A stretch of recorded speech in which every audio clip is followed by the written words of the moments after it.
Welcome back to another episode of Psycosmos. Today we're going to dive deeper into the meaning behind our cover, which we have called the Magnum Opus. Stay tuned for more.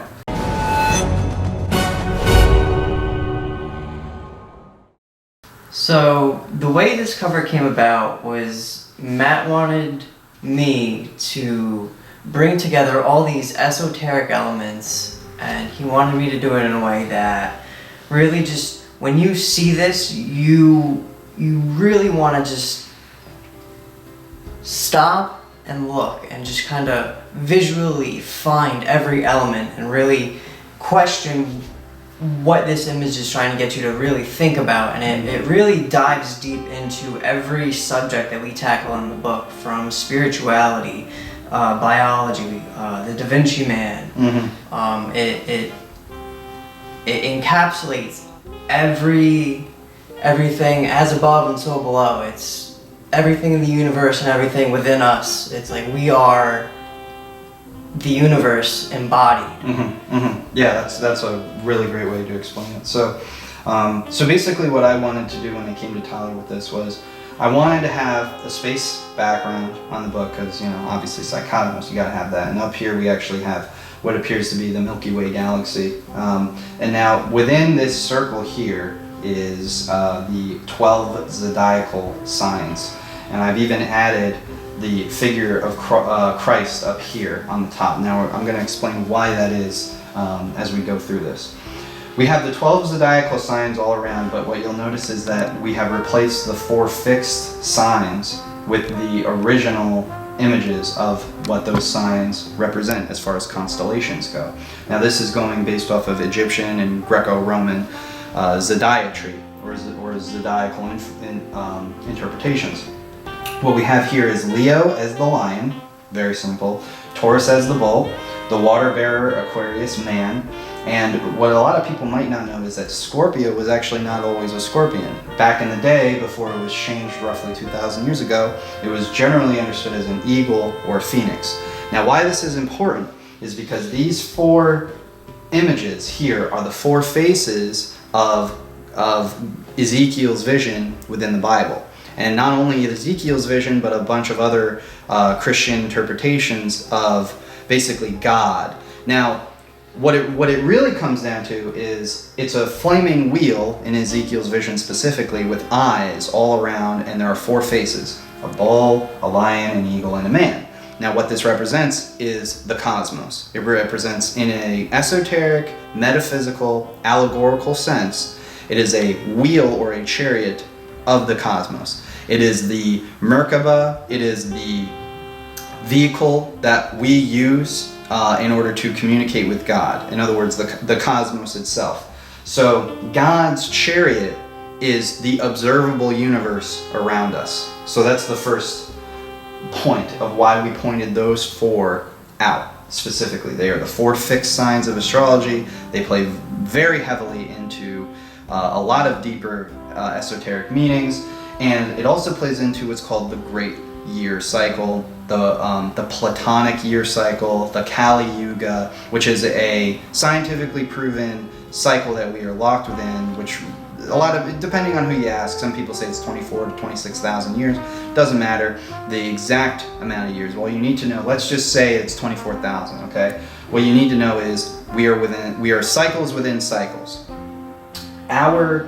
You might have heard the age of Aquarius. You might have heard that we are in the age of Aquarius. That's because we were in the age of Pisces, and now we're moving into the age of Aquarius. What does that mean? That means that based off of where we are located in the entirety of the universe, our solar system specifically is getting the energy from the sector of the sky known as Aquarius. What this is based off of is the binary, or possibly even higher than that, trinary star system that our sun is locked into with the star Sirius. They basically loop around each other. This is, again, discussed in the book. And when they do that, causes the gravitational force of our sun to pull all the other planets into different alignments depending on where we're located in the vast cosmos. All the ancient people knew this from all over the world. The secret societies know this. It's called the Great Year Cycle. So what this means is we're actually in the age of Aquarius now. Each of these ages lasts roughly about 2,000 years and some change, which times that by 12 signs, you get 24,000 or so years. Very important concept to understand, because Aquarius is the sign of technology. It's the sign of heaven. It's the sign of bringing down the energy from the great void of space into the people. It's about the age of man, and that's exactly what we're seeing right now. We're seeing all these political issues. We're seeing technology rise, things of that nature. The age before us, which lasted around the beginning of Christ's birth all the way until, maybe let's just say 2012, that was the age of Pisces, okay? Now there's a lot, again, more speculation on exact times and numbers, irrelevant. They really at the end of the day don't matter. Let's talk about the present moment. Why is this important? Because between the age of Aries and Pisces is where Jesus was born, and this is why it was so important of his time of birth, around year 0. This is why we use his birth as a metric for year 0 specifically, because we were right in between Aries and Pisces. That is exactly why. We didn't always use this time metric system. This was something that was developed around that time to designate that the time between Aries and Pisces, which Aries is the head and Pisces is the feet of the zodiac. So this is that central point. Oftentimes in the esoteric community believed to be ruled by the thalamus or the pineal and pituitary glands of the overall cosmic wheel, because we go from Aries all the way around. This is a body. So Aries and Taurus would be the head, Gemini is the arms, Cancer is the breastplate and the ribs, Leo is the heart, Virgo is the bowels and the filtration system, Libra is the kidneys and the other parts of the filtration system, Scorpio is the genitals, Sagittarius is the hips and buttocks, Capricorn is the knee and parts of the immune system, Aquarius is the shins, and Pisces is the feet. But within this little sector is, generally speaking, where the inner thalamus of the mind is located, at least the resonance of that energy. So, and part of that too, if you look at a fetus, as it's beginning to develop, the feet and the head are connected. Yeah, during full circle. During the stage of blastocysts, when you're basically a forming fetus and you connect to the inner lining of your mother's womb, you are essentially one egg cell which has multiplied 1 billion times, and you can actually start to make out parts of the human body as it attaches to the inner lining of the uterus. The head touches the feet. So we come into this world basically as a circle. We come into this world as a circle before we break apart, and then it becomes that like alien looking thing that looks kind of like a fish or whatever you want to call it. So we actually do come in as a circle as well. So everything is cyclical, everything is circular. Now let's take a deeper dive within this circle, which if you look very closely at the bottom, there is a snake. This is the Ouroboros. This is the energy, the spiral energy that our physical manifested reality is encapsulated within. It's a snake eating its own tail. You might have heard that. What that represents is infinity. It represents the infinite reality of our world. Animals breed continuously, humans breed continuously. We've been around for thousands upon thousands of years, and if we continue to do that, we'll still be here for thousands upon thousands of years. Granted, we don't blow each other up and stuff. So it's cosmic reality, it's cosmic infinity, it's the physical world. Everything at the DNA genetic level is just infinite and continuously spirals. Energy of the planet is infinite and continuously spirals. When you perfectly encapsulate magnetism and electricity, as Nikola Tesla knows, you'll have infinite energy. So that is what the Ouroboros is a reality of. That's why we put that here. Within that is the Tree of Life, which is the root of all nature's creation. It's the spiral matrix. It's the way that energy works, even at a genetic level or within our solar system. And then we have the Da Vinci Man with the trifecta, the triangle. Now, within each corner, we've actually put the 3 major religions of the world. Islam and Judaism are on the bottom, and then at the top we actually have the Eye of Horus, which over time would become would give parts of its Egyptian culture to the early Gnostic Christians, which created the Bible, which is why I have the Eye of Horus lined up with the Christ, which is at the top. This does not mean that Christ is the penultimate religion, as the book will describe. It actually means we're talking about a synthesis on human history and spirituality, where we blend the lines of all religions. So if you actually take this book, you will find that most, if not all, of the major world religions are essentially the same thing. Now that doesn't mean that we can take away from any prophets. We're not going to be taking away from any of the scriptures. That's not what we do in this book. And if you're thinking, well, this is just blasphemous, you're wrong, you don't know what you're talking about, I'm sorry to tell you. You have to read the book to understand where all of this stuff is coming from. Christianity was based around early Gnostic and Hermetic and Jewish traditions. It was based around religions that were already formed and forming.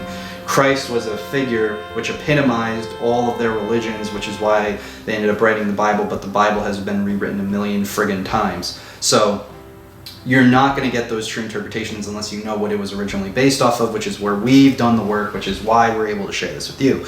Most people I see, and this is just a side note, I see so many people online post these images of accurate angels with, again, the spinning wheel with the eyes, flaming wheel with the four faces, and they're like, this is what an angel really is. This is why it says don't be scared. You don't know what you're talking about. I love the graphics. Like the art that these people are able to create is amazing, but again, this is all fiction. They are creating fiction. They're trying to convince you that a big burning wheel with eyes is what an angel really looks like. No, these are allegorical interpretations of the original thoughts that philosophers had on our interpretation of the world. I mean, these people were doing drugs, they were doing mushrooms, they were doing a whole bunch of different mind-expanding activities. They had way more time than we did in our everyday lives. So when you see people and they're trying to peddle, like, this is what an angel really looks like, this is what it's really based on, blah, blah, blah, we're never going to tell you that our interpretation or our opinions are like the end-all, be-all. What we're going to share with you is that this is what the richest and most powerful people believe. So if that's what you want to know, because the richest people are not going to church or mosque or temple. They don't do those things. They never do those things. You go there so you can give more money to these systems which are keeping you down and lying to you. So next what we have within this book is we have the Da Vinci Man. So this is where you are. So we have the trifecta here. You can consider this top part Christianity, and this is Islam and Judaism, the three major religions of the world that are spread all throughout the world, all over the place. The reason that they're so popular is because they're all very similar, and they all have very similar meanings, and they all have very similar stories that they're based around, because again, and there is no religion existing today which came up with everything that it came up with based off of nothing. I'm sorry to tell you. Christianity, the Bible, Judaism, the Old Testament, the Torah, the Tanakh, the Talmud, the Zohar, even the Zohar, all of these works, the Quran, all of these works were partially influenced by things that already existed.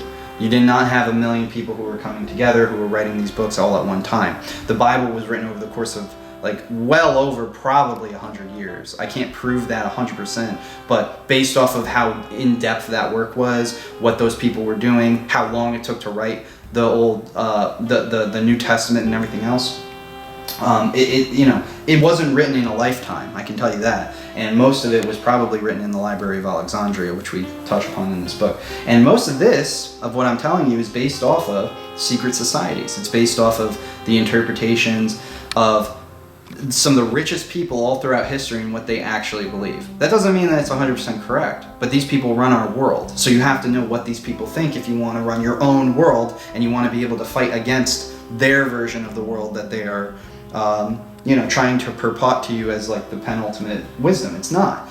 You're in a matrix. That's what this all represents. You're in a system. There's a cycle within a cycle within a cycle within a cycle. This is the macrocosm. This is the large. And as we look inwards, we can see within. What is within? Well, we have a caduceus, which is the double-twinned staff of Hermes with the wings at the top. Overlaid on top of that is the Kabbalah from Jewish mythology and Jewish religion, spirituality. And then overlaid on that is the Hindu chakra system. And they're all transcendental of each other. All three of those things I just named, the caduceus, the chakras, and the Kabbalah, are all interwoven, laid on top of each other, because they can all be interpreted in a very similar manner. They are all talking about the human body, the divine connection to the higher aspect of being. Now, why did we put Christ at the top? Because at the end of the day, including the Jewish religion, including the Islamic religion, including the Hindu religion, the ultimate secret is the sacred secretion. It's a biological process that connects you to the universe. And if you want to learn more about that, if you want to learn why Christ was the epitome figure of this process, if you want to learn why Jesus Christ, who that's not his real name, Jesus Christ was not his real name, if you want to learn more about why exactly all these things were covered up, why are the prophets of Islam and the Jewish religion and Christianity all very similar. If you want to learn why all of the prophetic figures or the gods and goddesses of Greek, Chinese, Japanese, any other form of spirituality, if you want to learn where they got all of their things based around. If you want to learn more about your own body, if you want to learn more about the secrets of human history and what you've been egregiously lied to about, this is exactly why you want to get this book. Okay? The reason Christ is at the top is because it represents the sacred secretion process. It represents the ultimate healing process. This is why Christianity is such a big deal. This is why it resonates with so many people, as well as the other religions too. But at the end of the day, Christianity was this religion that was based around so many hundreds of years of persecution, lies, cover-ups. That's what the whole Crusades was about. It was about these three religions combating each other about who was right. Who was right, and I'm using air quotes here, who was right. At the end of the day, all of them were institutionalized by the time the Crusades came along. You're talking about 1,000 years of history had already passed by the time the Crusades started to figure out what was the truth. It had already been covered up, and countless people died, not for nothing, but for no answers at their time. Well, now we have the answers at our time. Now we have the answers in this book here to be able to deliver to you. So this is just one of the many beautiful aspects of this book. Once again, everything is all encapsulated within it. We have all histories, all creeds, all religions. Everybody is accounted for at the end of the day. At least, geographically speaking, it was as much as we could put in this book. The book is 794 pages. We had to get it under 800. We had it up to over 900 pages, so we had to cut out a lot of stuff. And he could keep going. And I could keep going. I literally have just spent 20 minutes talking about the cover of the book, let alone what the hell is in the book, and as well as the 75 or so images that we used, all of the chapters, all of the quotes, everything that's in this book. I mean, this is a relic. It's a tome. It's a tome. It's a tome of wisdom. It's a testament to real spirituality. It's a testament to getting people on the right path, because at the end of the day, I mean, I make this point near the end of the book, it's all about personal responsibility and accountability. Don't lie. Don't lie to yourself. Don't lie to other people. Treat yourself well. Treat your others well. I mean, you can read this whole book, and at the end of the day, I would want you to forget 90% of it. And you want to know why? Because you'll walk away with the only 10% that matters. How to never be depressed, never be anxious, be able to create the lifestyle that you want, connect with God, connect with the universe, connect with your own interpretation of spirituality, connect with the ether, find yourself, discover who you truly are. I mean, this book will actually change your life if you decide to get it. Now, you might think that's crazy, but again, I'm 27 and I make a 6-figure income based off of manifesting the lifestyle that I desire. Most of everything that I know is in this book. And it's not an easy path. It's very easy to get in that negative mindset. Yep. I know we've all talked about it with each other. Yep. Everything's like a spiral, and it's either you spiral down, and the more negative things that you think and you get into, the easier it is to spiral down. But the opposite side of that is once you start doing positive things, you start to spiral up, and I think that's what really the sacred secretion is really all about, because the kundalini and all that, it's taking that positive energy and really filling your entire body with it, and it encapsulates and crosses into the mind, and it opens up those positive energies throughout the mind, and it leads you to let it flow through your body, and it lets you really connect with the universe. Yep. The love and wisdom is really what this book is about. It's love and wisdom at the end of the day. It's our wisdom that we know as a collective, and it's our love that we share with society in order to progress it further. So, if that piqued your interest, I highly recommend that you go pick up a copy of Psycosmos, Synthesis of Human History and Spirituality. Side title, A Collection of Knowledge for Understanding the Universe. That's basically a mouthful. A mouthful, yeah. And trust me, I will go on forever. So be thankful I wrote this book. That way I don't have to make 1 million minute videos for you. You can just buy the book and I can shut up. Please buy the book so he shuts up. Please buy the book so I shut up. Thank you.